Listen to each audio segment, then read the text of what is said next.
Mesdames et messieurs, bonsoir et bienvenue à ce flash de 18h sur la télévision du Burkina. Le financement du développement en Afrique comme solution au départ massif de migrants vers l'Europe. Le sujet a mobilisé une cinquantaine de chefs d'État et de gouvernement à Malte. Les travaux ont débuté hier en présence du président Michel Kafando.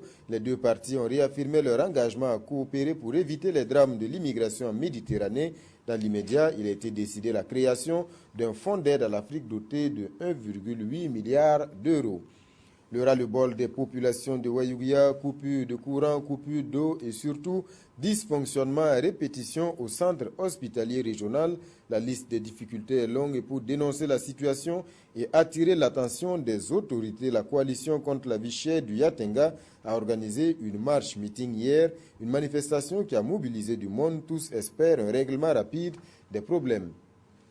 Plus rien ne va entre l'organisation des transporteurs routiers du Faso et les 4 cimenteries installées au Burkina. Les transporteurs dénoncent le non-respect d'un protocole d'accord. Il s'agit notamment de la fixation du coût de transport des minerais destinés à la fabrication du ciment. Selon l'OTRAF, il serait actuellement en deçà des 45 francs le kilomètre comme convenu dans le protocole. Les transporteurs menacent d'aller en grève. Le projet G-Cloud au profit de l'administration publique burkinabé est sur les rails. Il a été lancé ce matin par le Premier ministre. L'ambition, c'est la modernisation de l'administration à travers des e-services accessibles et à moindre coût. À terme, le projet devrait favoriser également la création des emplois et l'entrepreneuriat des jeunes dans le domaine des TIC.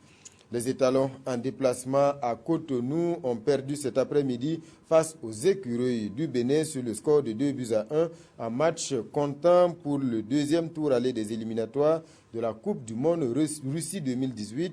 Le but burkinabé est signé Préjus Nakoulma. Le match retour se jouera le 17 novembre prochain au stade du 4 août de Ouagadougou. Voilà, c'est la fin de ce flash de 18h. Merci de l'avoir suivi. Je vous retrouve tout à l'heure pour le journal de 20h.